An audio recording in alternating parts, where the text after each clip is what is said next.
4 தலைமுறைகளை பற்றி பேசணும்னு சொன்னாரு. முதல்ல தாத்தா பாட்டி அப்பாவை சொன்னார், அடுத்து தாய். இந்த இடத்துல ஒரு தாய் தன் பிள்ளையை வளர்ப்பதற்கு என்ன பாடுபடுகின்றாள் என்பதை ஒரு துறவி எப்படி பதிவு செய்தார் என்பதை சொல்லி உங்களிடம் நான் இந்த உரையை துவங்குகின்றேன். தாயை பற்றிய உரையை என்ன சொன்னார் தெரியுமா? சோழ பேரரசனுக்கே கடன் கொடுக்கும் அளவிற்கு பணக்காரர் பட்டினத்தார். காதருந்த ஊசியும் வாராது கான் கடைவழிக்கே என்ற ஒற்றை வரி தந்த ஞானத்தால் தன்னிடம் இருக்கின்ற சொத்துக்கள் அத்துணையும் தூக்கி எறிந்துவிட்டு துறவியாக மாறுகின்றார். தாயினுடைய பாசத்தை பெரியவர்களும் சிறியவர்களும் இந்த அவையிலே முழுமையாக உணர வேண்டும் என்பதற்காக பரம்பரை காப்போம் என்ற இந்த தலைப்பிலே நான் இதனை நண்பர் முத்துநல்லியப்பன் கேட்டதற்கிணங்க மீண்டும் பதிவு செய்கின்றேன். என்னன்னு கேட்ட உடனே ஒரு மனைவி மறிக்கின்றாள். துறவு கோலம் பூணக்கூடாதுன்னு கவலைப்படவில்லை. மக்கள் மறிக்கின்றார்கள், கவலைப்படவில்லை. எல்லா சொத்தையும் தூக்கி எறிஞ்சிட்டு துறவி ஆகிறாரு பட்டினத்தார். தாய் மறிக்கின்றார். பெற்ற தாய் மறித்தவுடன் நண்பர்களே, அப்படியே நின்ற பட்டினத்தார், தாயே, இந்த உயிர் நீ போட்ட பிச்சை, உனக்கு ஈமக்கிரியை செய்யாமல் இந்த பூம்புகார் நகரத்தை விட்டு நான் செல்ல மாட்டேன், இது சத்தியம் என்று சத்தியம் செய்து கொடுக்கின்றார். சொன்னபடி பெரியவர்களே, தன் தாய்க்கு ஈமக்கிரியை செய்ய வேண்டும் என்பதற்காக ஒரு துறவி சத்திரத்திலே தங்கி பிச்சை எடுத்து வாழ்ந்தார். தன் தாயினுடைய இறப்பு செய்தி கேட்டவுடன் பதறி அடித்த சுடுகாட்டிற்கு ஓடிய பட்டினத்தார் தன்னுடைய தாயினுடைய உடலை பச்சை வாழை மட்டையிலே வைத்து, நான் சொல்லுவது கதையல்ல, நிஜம், ஞான நெறிப்பால் எரித்து உருகி உருகி 10 பாடல்களை பாடினார். கொங்கு மண்டலத்தில் உள்ளவர்கள் தமிழை முழுமையாக புரிந்து கொள்வீர்கள். அதனால் அவருடைய வாசகத்திலேயே உங்களுக்கு பதிவு செய்கின்றேன். அப்புறம் வேண்டுமானால் அர்த்தத்தை சொல்லுகிறேன். ஐயிரண்டு திங்களாய், ஐயிரண்டுன்னா 10 மாதம், ஐயிரண்டு திங்களாய் அங்கமெல்லாம் நொந்து பெற்று பையல் என்ற போதே பரிந்தெடுத்து செய்ய இரு கைப்புறத்தில் ஏந்தி கனகமுளை தந்தாளை எப்பிறப்பில் காண்பேனினி. 10 மாசம் என்ன சுமந்து பாலூட்டி சீராட்டி வளர்த்த தாய் இறந்து போயிட்டே, உன்ன மாதிரி ஒரு உருவத்தை, ஒரு தெய்வத்தை எந்த பிறவியில நான் என்னமா பார்க்க போறேன்னு அழுகுறாரு. அதோடு நிறுத்தவில்லை, எப்படி வளர்க்கிறாருன்னு சொல்றாரு பாருங்க. முந்தி தவம் கிடந்து 300 நாள் அளவும் அந்தி பகலாய் சிவனை ஆதரித்து தொந்தி சரிய சுமந்து என்னை பெற்ற தாயார் தனக்கோ எரிய தளல் மூட்டுவேன். 10 மாசம் என்ன சுமந்து பெற்ற தாய் செத்து போயிட்டே, உன் உடம்புல நான் எப்படி நெருப்பு வைப்பேன்னு கதறாரு ஒரு துறவி. அடுத்து, நொந்து சுமந்து பெற்று நோகாமல் ஏந்தி முளைதந்து வளர்த்தெடுத்து தாழாமல் அந்தி பகல் கையிலே கொண்டென்னை காப்பாற்றும் தாய்க்கு மெய்யிலே தீமூட்டுவேன். உடம்புல எப்ப நெருப்பு வைப்பேங்கிற, அரிசியோ நான் இடுவேன் ஆத்தாள் தனக்கு வரிசையிட்டு பார்த்து மகிழாமல் ருசியுள்ள தேனே, அம்மா கொஞ்சுறாங்களாம் பிள்ளைய, ருசியுள்ள தேனே அமிர்தமே செல்வ திரவிய பூ மானே என்று அழைத்த வாய்க்கு அள்ளி இடுவது அரிசியோ கொள்ளிதனை வைப்பேனோ கூசாமல். இப்படி கொஞ்சம் தாய்க்கு எப்படா கொல்லி வைப்பேன்? அதோட நிறுத்தலைங்க. மெல்ல முகம் மேல் முகம் வைத்து முத்தாடி என்றன் மகனே என்று அழைத்த தாய்க்கு அள்ளி இடுவது அரிசியோ முன்னை இட்டத்தை முப்புறத்திலே பின்னை இட்டத்தை தென்னிலங்கையில் அன்னை இட்டத்தை அடிவயிற்றிலே யானும் இட்டத்தை மூழ்க மூழ்கவே என்று சுடுகாட்டிலே கதறுகின்றார் ஒரு துறவி. இறந்து போன தாயை பார்த்து. உயிரோடு இருக்கிற தாயை எப்படி பார்த்துக்கணும் நினைச்சு பாருங்க. நம்ம அப்படி பார்த்துக்கிறோமா? இங்கு உட்கார்ந்திருக்கின்ற நண்பர்கள் காவல்துறை அதிகாரிகள் என்று நீங்கள் நினைத்துக் கொண்டிருப்பீர்கள். சுரேஷ்னு என் நண்பர் ஒருத்தர் உட்கார்ந்திருக்காரு. இந்த இடத்துல நான் ஏன் சொல்றேன் தெரியுமா? தினம் தினம் அடிப்படை தேவைகளுக்காக 90 வயது தாயை தன் முதுகிலே சுமந்தவன், தோளிலே சுமந்தவன். இதை போல எனக்கு பல பேரை தெரியும். எனக்கு தெரிய கோவிந்தராஜன் என்னுடைய பேட்ச்மேட், அவங்க அம்மாவை குளிப்பாட்டி விடுறதே அவர் தான் செய்வார்.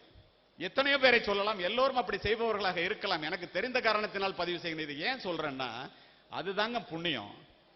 அந்த புண்ணியத்தை வேற எங்க இருந்து வாங்க முடியாது. ஏன்? தாயிலிருந்து தான் தலைமுறை தொடங்குகிறது. ஒவ்வொரு தாயும் ஒரு வரலாறு, தலைமுறை மாற்றத்தை உருவாக்கக்கூடிய தகுதி படைத்தவள் இந்த உலகத்தில் தாய் மட்டுமே. மாதா வயிறறிய வாழா ஒரு நாளும் என்கிறார் வாரியார். மாதாவை ஒரு நாளும் மறக்க வேண்டாம் என்கிறது உலக நீதி. அன்னையும் பிதாவும் முன்னறி தெய்வம் என்கிறது கொன்றை வேந்தன். யார் இல்லை என்றால் இந்த உலகத்தில் நீ பிரவேசித்திருக்கவே முடியாதோ, யாரை இழந்து விட்டால் நீ திரும்ப பெற முடியாதோ, அவளுடைய பெயர் தானடா தாய். அதோடு மட்டுமல்ல, இதை சொன்னவர் விவேகானந்தர். 10 மாதம் என்னை சுமந்து புரண்டு படுத்தால் கூட உனக்கு வலிக்குமே என்று, உனக்கு வேண்டியதை உண்டு தனக்கு வேண்டியதை வெறுத்து, நீ பிறப்பதற்கு முன்பே உனக்காக இறைவனிடம் வேண்டிய உன்னதமான ஒரு ஜீவன் இந்த உலகத்தில் உண்டென்றால் சத்தியமாக அது உன்னை பெற்றெடுத்த தாயை தவிர வேறு யாரும் இல்லை என்று பதிவு செய்கிறார் முகமது நபிகள். உன் தாயினுடைய காலடியிலே தான் சொர்க்கம் இருக்கிறது என்கிறார் நபிகள். பலவீனத்திலும் பலவீனமாகி தன்னுடைய பிள்ளையை பெற்றெடுப்பதற்காக ஒரு தாய் பாடுபடுகிறாளே, சொர்க்கத்தை வெளியிலே தேடுகிறாயே முட்டாளே, உன்னுடைய தாயினுடைய காலடி தானடா சொர்க்கம் என்று நபிகள் நாயகம் பதிவு செய்கின்றார். அதோடு மட்டுமல்ல, சித்திர சோலைகளாக இங்கு வந்து அமர்ந்திருக்கின்றீர்களே, இதற்கு யார் காரணம்? உங்களை இப்படி வளர்த்தெடுப்பதற்கு உன்னுடைய தாய் எத்துணை முறை ரத்தம் சிந்தினாள் என்று எத்துணை பேர் சிந்திக்கின்றோம். நீங்கள் சூடிடும் மணிகள் அவர்கள் வியர்வையின் துளிகள். அவர்கள் சேற்றிலே கால் வைத்ததனால் தான் நாம் சோற்றிலேயே கை வைக்கின்றோம். தாயை போற்றி வீழ்ந்தவனும் இல்லை, தாயை தூற்றி வாழ்ந்தவனும் இல்லை. ஓலை குடிசையிலே ஒழுகும் மழை நீரை குழந்தை மேல் படாமல் காப்பதற்காக ஒவ்வொரு தாயும் கொங்கு மண்டலத்திலே தோட்ட வீடுகளிலே தன்னுடைய உடலை கூடாரமாக்குகிறாள். ஒவ்வொரு தாயும் நனைந்திருப்போம். மழை நீரால் அல்ல, தாயினுடைய கண்ணீரால். நான் சொல்லுவது உண்டு, வீட்டிலே சோறு சூடாக இருந்தால் அப்பா எல்லாம் சாப்பிடுவோம். மனைவியை பத்தி சொன்னார் அவரு கே.பி. ராமலிங்கம் சார் பேசும்போது, மனைவியை புறந்தள்ளுகிறாய் முத்துநல்லியப்பா ஜாக்கிரதைன்னாரு. நான் ஏன் சொல்றேன், மனைவியை பத்தி நான் திரும்ப பேசுறேன். இந்த இடத்துல நான் உங்களுக்கு சொல்றேன், சோறு சூடா இருந்தா அப்பா எல்லாம் சாப்பிடுவோம், சோறு நல்லா இருந்தா பிள்ளைங்க எல்லாம் சாப்பிடுவோம். சோறு மிச்சம் இருந்தால் மட்டுமே உன்னை பெற்ற அம்மா சாப்பிடுவோம். மறுக்க முடியுமா யாராவது? வெளியிலே போய்விட்டு வீட்டிற்கு வருகின்ற பிள்ளை மழையிலே நனைந்து வந்தால் என்ன செய்வோம்? கொடை எடுத்துட்டு போயிடக்கூடாதான்னு அப்பா கேட்பார். ஓரமா ஒதுங்கி இருந்துட்டு வரக்கூடாதான்னு அண்ணன் கேட்பான். பெற்ற தாய் தன் பிள்ளையினுடைய நனைந்த தலையை முந்தானையால் துவட்டி, இந்த பாழாய் போன மழை என் பிள்ளை வெளியிலே போகும்போதா பேய வேண்டும் என்று மழையையே திட்டுவான். அவள் தான் தாய். வெளியிலே போய்விட்டு வீட்டிற்குள்ளே வருகின்ற ஒரு ஆண் கைப்பையை பார்ப்பது குழந்தை, அப்பா என்ன வாங்கிட்டு வந்திருக்காங்க. சட்டைப்பையை பார்ப்பவள் மனைவி, சம்பளம் வந்துருச்சா குடும்பம் நடத்தணுமே. இறைப்பையை பார்ப்பவள் பிள்ளை பசியாக இருப்பானே என்று தாய் மட்டுமே. இதை யாரும் மறுக்க முடியாது. அதோடு மட்டுமல்ல, ஒரு தாய் கண்ணை விளக்காக்கி கையை தொட்டிலாக்கி இரத்தத்தை பாலாக்கி வளர்க்கின்றாள். உண்டாக்கி பாலூட்டி வளர்த்த தாயை உமையவள் என்று உணரீரோ, உணர்ச்சி கட்டீர் என்பான் பாரதி. பூமிக்குள்ளே எடுக்கின்ற நீரானது கிணற்றின் மூலம் வெளிக்காட்டுவதைப் போல, பசுவினுடைய உடலிலே இருக்கின்ற பாலானது மடிக்காம்பின் மூலம் சுரப்பதைப் போல, இறைவன் ஒவ்வொரு இடத்திலும் தனித்தனியாக இருக்க முடியாது என்ற காரணத்தினால் தாயை படைத்தான். நண்பர்களே, அதுதான் நிதர்சனமான உண்மை. இந்த தாய்ப்பாசம் என்பது உங்களையும் என்னையும் மட்டுமல்ல, துறவியை மட்டுமல்ல, மிகப்பெரிய கொடுங்கோல் ஆட்சி செய்த கொடுங்கோலர்களையும் விட்டு வைக்கவில்லை. 2ஆம் உலகப் போருக்கு பிறகு தோல்வியை தழுவிய ஹிட்லர் தனக்குத்தானே துப்பாக்கியால் சுட்டுக்கொண்டு இறக்க வேண்டும் என்று நினைத்த போது கூட, கோடிக்கணக்கான யூதர்களை கொன்று குவித்த ஹிட்லர் தன் தாயினுடைய புகைப்படத்தை கையிலே எடுத்து மார்பிலே வைத்து தழுவியபடி துப்பாக்கியால் சுட்டுக்கொண்டு இறந்து கிடந்தான் என்கிறது வரலாறு. அவள் தான் தாய். ஒரு தாய்க்கு 2 குழந்தை பிறகுதுங்க. பார்த்த நிகழ்வு, ஒரு குழந்தை உயிரோட இருக்கு, ஒரு குழந்தை இறந்து போயிருக்கு. கொண்டு வந்து காமிக்கிறாங்க. அப்போதுதான் மயக்கம் தெளிந்த தாய் அப்படி எந்திரிச்ச உடனே டாக்டரை கூப்பிடுறாங்க. என்னுடைய வயிற்றிலே 2 குழந்தைகள் உயிரோடு இருப்பதை நான் உணர்ந்தேன். நீங்களோ மிகப்பெரிய மருத்துவர், ஆயிருப்பதோ சுகப்பிரசவம். ஒரு குழந்தை உயிரோடு இருக்கும்போது இன்னொரு குழந்தை இறப்பதற்கு சாத்தியமே இல்லைங்க. இல்லம்மா, எவ்வளவோ ட்ரை பண்ணி பார்த்தோம், குழந்தை அழல அப்படின்னு சொல்றாரு பீடியாட்ரிஷியன். அந்த குழந்தைய நான் கொஞ்சணும்னு கேட்கறாங்க. நர்ஸ் சொல்றாங்க, புதைக்கிறதுக்கு முன்னாடி உங்கள்ட்ட கொடுக்க வந்திருக்கோம், கொஞ்சிட்டு கொடுங்கன்னு கொடுக்குறாங்க.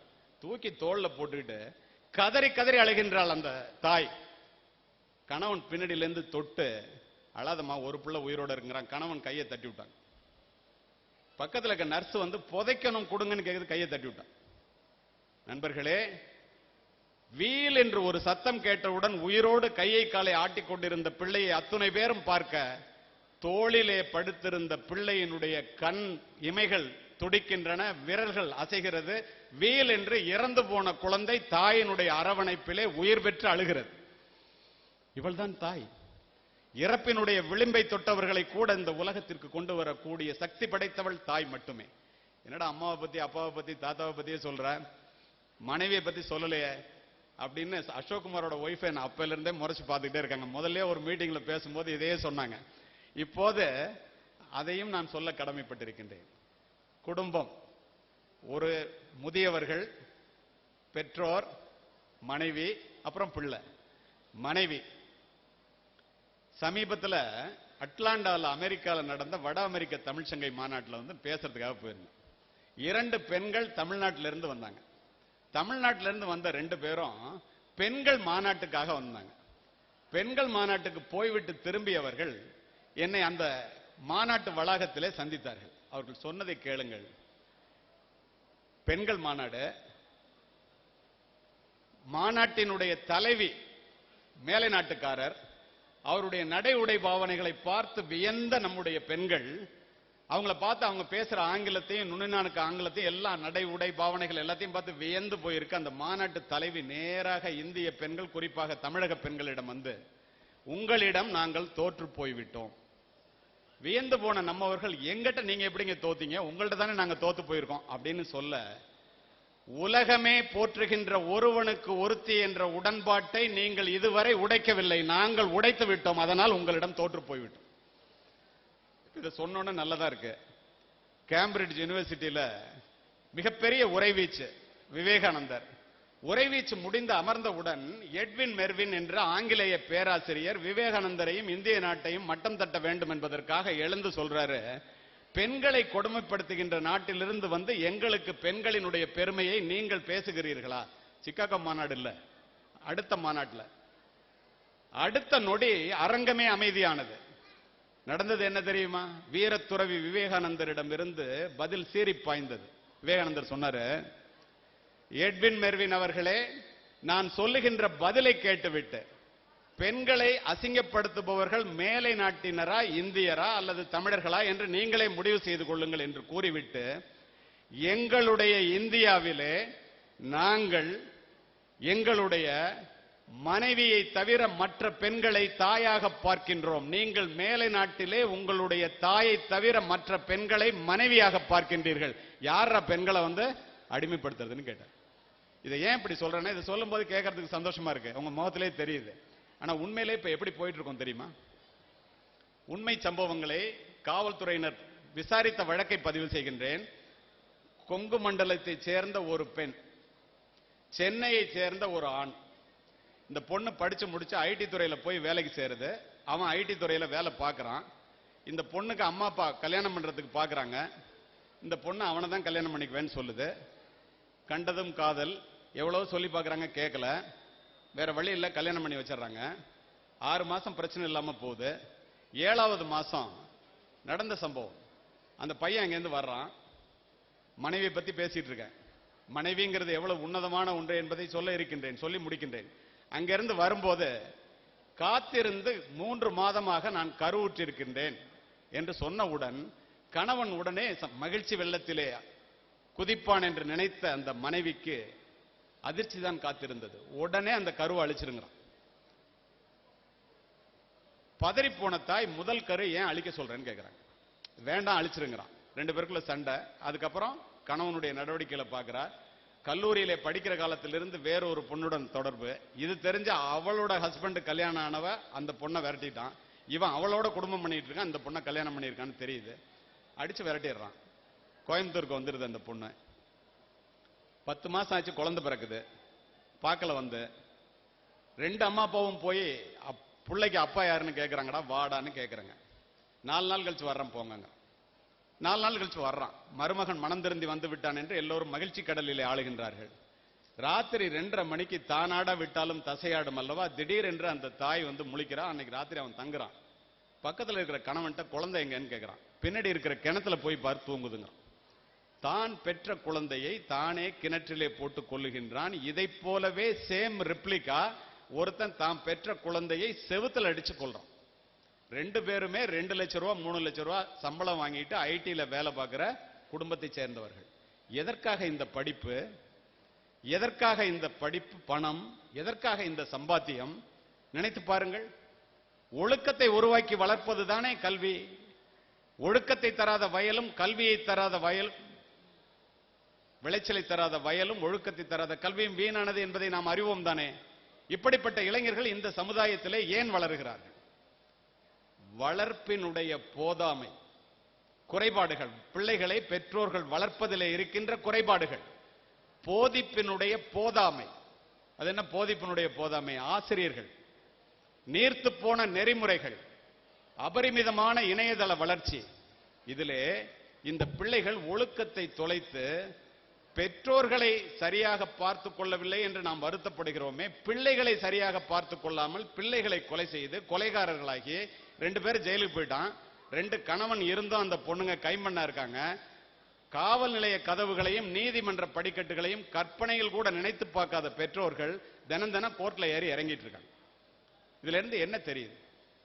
ஒப்ப முடிந்தால் மன வாழ்க்கை முன்னினிது. ஒருவருக்கு ஒருவர் ஒத்துப்போக முடிந்தால் மன வாழ்க்கையை போல சிறப்பானது உலகத்தில் இல்லை. எப்படி? பெண்கள்னா யாரு? அத்தி மலரும் அருங்காக்கை வெண்ணிறமும் கத்துப்புணல் மீன்பதமும் கண்டாலும் பித்தரே காணார் தெரியல் கடவுளரும் காண்பரோ மானார் விழியார் மனம். என்ன அர்த்தம்? அத்திப்பூவை பார்த்தலாமா? வெண்ணிற காக்கையை பார்த்தலாமா? மீன் நீந்தி போற, தண்ணியில நீந்தி போற தடத்தை பார்த்தலாமா? ஆனா மான் போன்ற கண்களை உடைய மனைவியினுடைய மனதை அறிந்தவன் உலகத்தில் கடவுளும் இல்லை, ஞானியும் இல்லை, கணவனும் இல்லை. நம்ம என்ன நினைக்கிறான்? இவளுக்கு என்ன தெரியும்டா, எல்லாமே நம்ம தானே. அதே நேரத்தில் மனைவி எப்படி இருக்கணும்னு சொல்லியிருக்கான். அன்னை தயையும் அடியால் பணியும் விரல் மந்திரி மதியும் புவி பொறையும் வண்ணமுளை தாசி துகிலும் உடையவளே பெண். இல்லால் அகத்திருப்ப இல்லாததொன்றில்லை இல்லாலும் இல்லாலே ஆமாயின் இல்லால் வழிகிடந்த மாற்றம் உரைக்கு மேல் புலி கிடந்த தூராய் விடும். இதெல்லாம் ஏன் சொல்றேன்னா, கணவன் மனைவிக்குள்ள பிரச்சனை வராத வீடு உலகத்தில் இல்ல. ஆனா பிரச்சனை வரும்போது கடைசி வார்த்தை என்னுடையதாக இருக்க வேண்டும் என்று மனைவியும், கடைசி வார்த்தை தன்னுடையதாக இருக்க வேண்டும் என்று கணவனும் தொடர்ந்து பேசிக் கொண்டிருந்தால், வார்த்தைகளால் வாழ்க்கை இழந்தவர்கள் வானத்து நட்சத்திரங்களைப் போல எண்ணிலடங்காதவர்கள் என்று வாழ்க்கை வீணாகி விடுகிறது. இந்த சூழலிலே ஒரு மனைவி என்பவள் எப்படி இருக்க வேண்டும், கணவன் என்பவன் எப்படி இருக்க வேண்டும் என்று பல ஆண்டுகளுக்கு முன்னால் நம்முடைய முன்னோர்கள் சொல்லி சென்றிருக்கின்றார்கள். என்ன சொல்லியிருக்கிறாங்க? யாயும் ஞாயும் யாராகியரோ எந்தையும் நுந்தையும் எம்முறை கேளிர் யானும் நீயும் எவ்வளி அரிதும் செம்புல பெயர் நீர் போல அன்புடை நெஞ்சம் தாம் கலந்தனவே. இது குறுந்தொகை பாட்டு. செம்மண் நிலத்துல மழை பெஞ்சிச்சுன்னா தண்ணியும் மண்ணும் சேர்ந்து சிகப்பா ஓடும். அதை எப்படி பிரிக்க முடியாதோ கணவன் மனைவி உறவு அப்படிப்பட்டதுங்கிற. அடிதாங்கும் அளவின்றி அனலன்ன வெம்மையால் கடியவே கணங்குலாய் ஆங்கோர் காற்றுள் துடியடி கயந்தலை கலங்கிய சின்னீரை பிடி ஊட்டி பின் உண்ணும் களிறு. பிடின்னா பெண் யானை, களிறுன்னா ஆண் யானை. 2 யானை கோடை காலத்துல தண்ணி இல்லாம போதான், கொஞ்சோண்டு தண்ணி கிடக்கும் ஒரு குட்டையில. 2 யானையும் துதிக்கைய வைக்குதான், தண்ணி குறையவே இல்லையா. பெண் யானை குடிக்கட்டும் என்று ஆண் யானையும், ஆண் யானை குடிக்கட்டும் என்று பெண் யானையும். அப்புறம் கூட நண்பர்களே, பிடி ஊட்டி பின் உண்ணும் களிறுன்னா பெண் யானைக்கு ஊட்டி விட்டு மீதி இருக்கிறது தான் ஆண் யானை குடித்தது. உடம்போடு உயிரிட என்ன மற்றென்ன மடந்தையோட எம்மிடை நட்பு. உடம்புக்கும் உயிருக்கும் உள்ள நட்பு ஒண்ணு இல்லைன்னா எப்படி? ஒண்ணு இல்லையா? அதாண்டா கணவன் மனை உறவுன்னு சொல்லிட்டு போயிட்டான். குலை ஈன்ற வாளை மாண்டு போகும் விரைவிலே, அதன் இளைய கன்று வளர்ந்து போகும் உலகிலே, தினம் தோன்றி வாழும் மனிதர் எல்லாம் இதை உணர வேண்டும் உலகிலேம்மா. கொஞ்ச நாளே வளர்ந்து இறந்து போக போற இந்த உலகம். இதுல அப்பான்னா யாரு, தாத்தான்னா யாரு, மனைவின்னா யாரு, இதை தெரிந்து கொள்ள வேண்டியது யார்? பயிரினுடைய அருமை நீரில் தெரியும், கதிரினுடைய அருமை நிலத்தில் தெரியும், பணத்தினுடைய அருமை வறுமையில் தெரியும், தந்தையினுடைய அருமை அறிவில் தெரியும், தாயினுடைய அருமை அன்பில் தெரியும், பெண்ணினுடைய அருமை பாசத்தில் புரியும், மகனினுடைய அருமை நேசத்தில் புரியும். இவை அனைத்தினுடைய அருமையும் மனைவியில் தெரியும். ஆனால் அவள் இறப்பிற்கு பின்பே அனைவருக்கும் புரியும். மனைவி இருக்கும் போதே மனைவியை பார்த்துக்குங்க. மனைவி போன பிறகுதான் மனைவியினுடைய அருமை என்னன்னு நமக்கு தெரியும். அதுக்காக தான் மனைவிக்கு முக்கியத்துவம் கொடுக்கணும்னு பேசும்போது ரத்ன சபாபதியும் உங்களுடைய இந்த விழாவினுடைய தலைவரும் சொன்னதுக்கு காரணம் அதுதானே ஒழிய வேறல்ல. வாசுகி வள்ளுவன் 2 பேரும் வள்ளுவருடைய மனைவி வாசுகி 2 பேருடைய வாழ்க்கையே நமக்கெல்லாம் ஒரு பெரிய எடுத்துக்காட்டு. ஒவ்வொரு நாளும் சாப்பிட உட்காரும் போது இலைய போட்டுட்டு உட்காருவாரு திருவள்ளுவர். வாசுகி அம்மையார் சாப்பாட்டை வைக்கும் போது ஒரு கொட்டாங்குச்சியில தண்ணியும் ஊசியும் வச்சுட்டு உட்காருவார். அந்த அம்மாவும் ஏன்னு கேட்டதில்ல, இவரு சொன்னதில்லை. அந்த அம்மா படுக்கையில மரண படுக்கையில இருக்கும்போது உனக்கு ஏதாவது இருந்தா கேளுமா சந்தேகம்னு கேட்கிறார் திருவள்ளுவர். ஏங்க நான் இலை போட்ட உடனே ஒரு நாள் கொட்டாங்குச்சியில தண்ணியும் ஊசியும் வச்சுட்டு தினம் உட்கார்ந்தீங்கன்னு கேட்கிறாங்க. ஒரு பருக்க கீழே விழுந்தா கூட ஊசியால குத்தி தண்ணியில நினைச்சு வீணாகாம சாப்பிட்றதுக்காக வச்சேன். நீ 45 ஆண்டுகளாக உணவு பரிமாறும் போது ஒரு பருக்கை கூட கீழே விழுந்ததில்லை.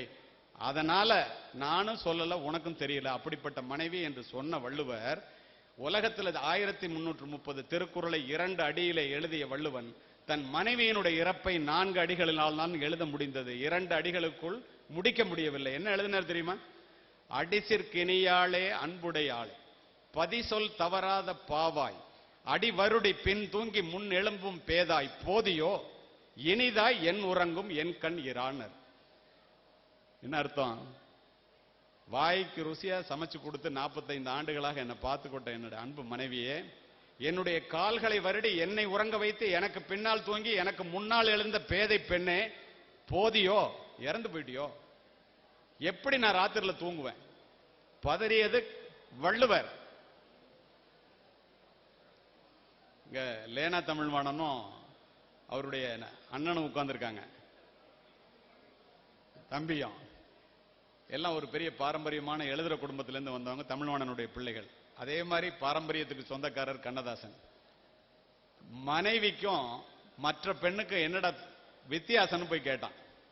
மஞ்சள் நதிமுகம் அஞ்சி சிவந்திட மஞ்சம் விரித்து வைத்தால், தனதோர் நெஞ்சை திறந்து வைத்தால், அந்த பிஞ்சு மயில்தனை கட்டி அணைத்ததும் பிள்ளையை போல் குதித்தால், சுகமோ கொள்ளை என்றே கொடுத்தாள். மனைவியை பத்தி சொல்றாரு. மற்ற பெண்கள்டா, காசு பணத்தில் ஆசை வைத்திடும் வேசியரை பார்த்தேன், அவரையும் பூஜையரை சேர்த்தேன், இந்த தாசி மக்கள் தங்கள் சேலை விரித்திடும் தந்திரமும் கேட்டேன், பொய்மை மந்திரமும் கண்டேன். சரி, முடிவு என்னன்னு கண்ணதாசன் கேட்கிறாங்க.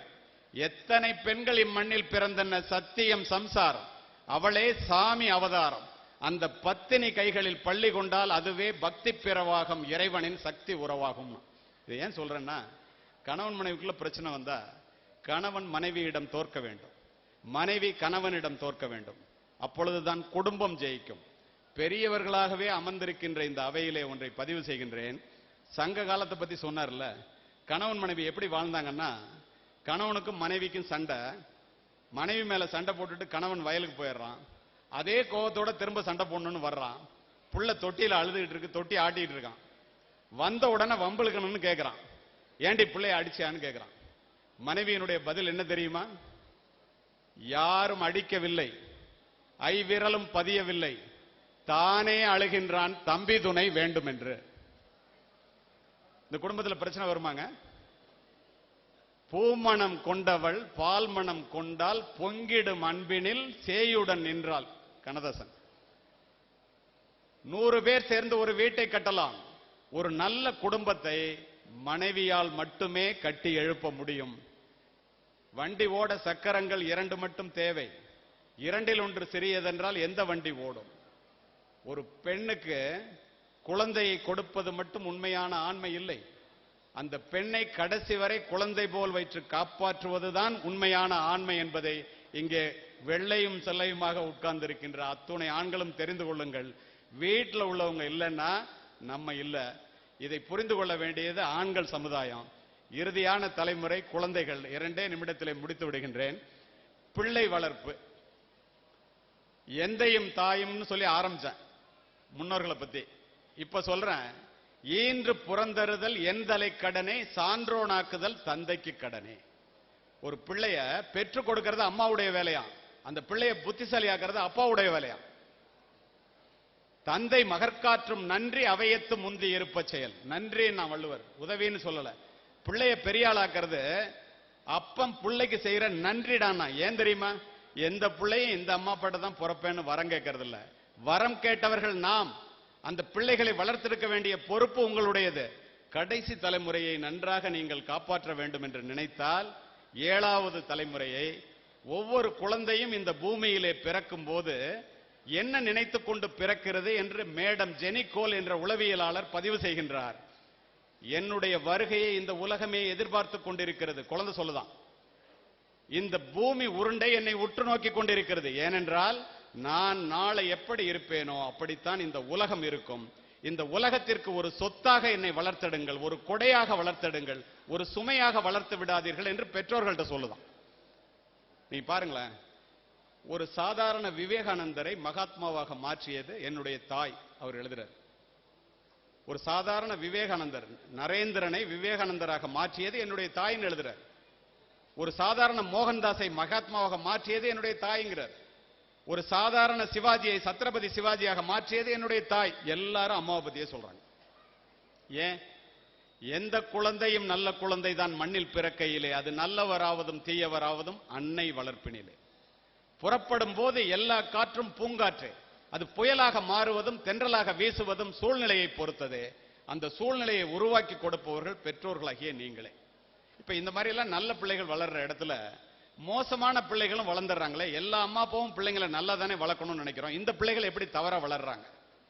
எப்படி வளர்றாங்கன்னா, அச்சம் உள்ளடக்கி அறிவகத்து இல்லா கொச்சை மாந்தரை பெறுதலின் அக்குடி எச்சமற்று ஏமாந்து இருத்தல் நலம். உலகத்துக்கு உபயோகம் இல்லாத கெட்ட பழக்கங்கள் உடைய பிள்ளைகளை பெற்று வளர்த்து நாட்டிற்கும் வீட்டிற்கும் கேடாக கொடுப்பதை விட, அந்த பெற்றோர்கள் எச்சமற்று பிரயோஜனம் இல்லாத பிள்ளைங்களை வச்சிருக்கிறத விட பிள்ளையே இல்லாம இருக்கிறது அவன் இந்த நாட்டுக்கும் வீட்டுக்கும் செய்யற நன்மைன்னு 2000 வருஷத்துக்கு முன்னாடி சொல்றான். அப்போ வளர்க்கும் போது நாம என்ன செய்ய வேண்டும்? பெற்றோர்கள் நன்றாக புரிந்து கொள்ளுங்கள். பெருமவற்றுள் யாம் அறிவதில்லை அறிவார்ந்த மக்கட்பேறு அல்ல பிற. உன்கிட்ட இருக்கிற சொத்துலயே பெரிய சொத்து எதிரானா கூட கோபுரங்கள், மாட மாளிகைகள், 1000 ஏக்கர் நில, பேங்க் பேலன்ஸ் எல்லாம் இல்ல. உயிருள்ள உன்னுடைய பிள்ளைகள், அந்த பிள்ளைகள் தான் பெரிய சொத்து. ஏன் அப்படி சொல்றாரு தெரியுமா? ஒவ்வொரு பிள்ளையும் நல்லா வளரணும்னா பிள்ளைகளினுடைய முதல் உலகம் பெற்றோர்கள். குடும்பம் தான் பிள்ளைகளினுடைய முதல் வகுப்பறை.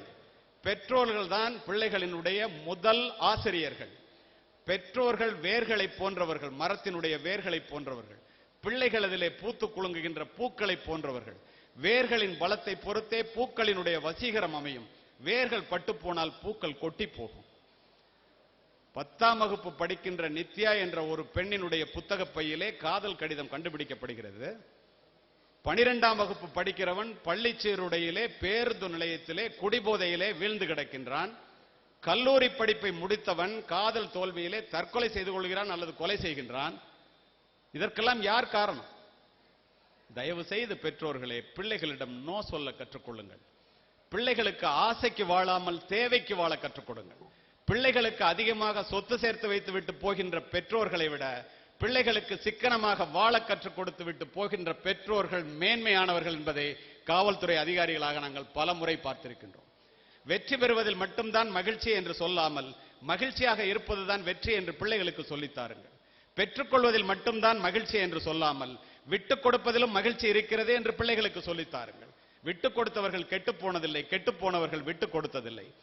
அவமானங்கள் இல்லாமல் வெகுமானங்கள் இல்லை என்று பிள்ளைகளுக்கு சொல்லி வளருங்கள். ஏன் தெரியுமா? நம்மை வாட விடாதவர் வந்து நம் வாசலில் வணங்கிட செய்துவிடும் என்ற அவமானங்களை பற்றி கவலைப்படாமல் உங்களுடைய உழைப்பின் மூலமாக உங்களை நீங்கள் உயர்த்தி கொண்டீர்களே, ஆனால் உங்களை வேண்டாதவர்கள் கூட உங்களுடைய வாசலிலே வந்து உங்களுடைய புகழை பாட வைக்கும். பிள்ளைகளுக்கு கவலைப்பட வேண்டாம் என்று சொல்லித்தாருங்கள். வாழ்க்கை என்றால் 1000 இருக்கும், வாசல்கள் தோறும் வேதனை இருக்கும். வந்த துன்பம் எதுவென்றாலும் வாடி நின்றால் ஓடுவதில்லை. எதையும் தாங்கும் இதயம் இருந்தால் கடைசி வரைக்கும் அமைதி நிலைக்கும். உனக்கும் கீழே இருப்பவர் கோடி, நினைத்து பார்த்து நிம்மதி நாடு என்று பிள்ளைகளுக்கு சொல்லித்தார்கள். ஒளி தாங்கும் கற்கள் தானே மண் மீது சிலையாகும், வலி தாங்கும் இதயம் தானே நிலையான சுகம் காணுன்னு பாட்டை கேட்டால் மட்டும் பத்தாது, பிள்ளைகளுக்கு சொல்லித்தர வேண்டும். அதோடு மட்டுமல்ல, இறுதியாக ஒன்றை சொல்லுகின்றேன். பெற்றோர்கள் பிள்ளைகளை நன்றாக வளர்க்க வேண்டும் என்றால் பெற்றோர்கள் நல்லவர்களாக வாழ்ந்து காண்பியுங்கள். இப்ப இங்க இருக்கிற பெற்றோர்கள் அத்தனை பேருக்கும் ஒரு நொடியில ஒன்ன சொல்லி முடிக்கிறேன். நீங்க எல்லாம் நினைச்சிட்டு இருக்கீங்க நம்ம சொல்றத இந்த பிள்ளைங்க எல்லாம் கேட்கும். நான் சொல்றேன், நீங்க சொல்றத கேட்காது. பிள்ளைங்க செய்யறது தான். நீங்க என்ன செய்யறீங்களோ அதை தான் செய்யும். Being a positive role model is the fastest and most powerful way to teach children, because children do not hear your words as deeply as they feel your actions. நீங்க சொல்றத பிள்ளைங்க செய்யாது, நீங்க செய்யறத தான் செய்யும். அதை உங்ககிட்ட நிரூபிக்கிறதுக்காக சொல்றேன். உட்கார்ந்து இருக்கிற பெரியவர்கள், பெற்றோர்கள் அத்துணை பேரும் please rice up your right hand. எல்லாரும் வலது கையை தூக்குங்களேன். எல்லா பெற்றோர்களும் தூக்கலாம், ஒன்றும் தப்பு இல்லை. வலது கையை தூக்குங்க. Rice up your index finger. நான் எதுக்கு கையை தூக்க சொல்லியிருக்கேன்னா, நீங்க சொல்றத பிள்ளைங்க கேட்கணும்னு நீங்க நினைக்கிறீங்க. நான் சொல்றேன் காவல்துறை அதிகாரியா, நீங்க செய்யறது தான் பிள்ளைங்க செய்யும்னு. இப்ப பார்க்கலாம். ப்ளீஸ் டச் யுவர் ஃபோர்ஹெட், நெத்தியை தொடுங்க. Please touch your nose tip. Please touch your cheek. அப்படியே கையை வைங்க.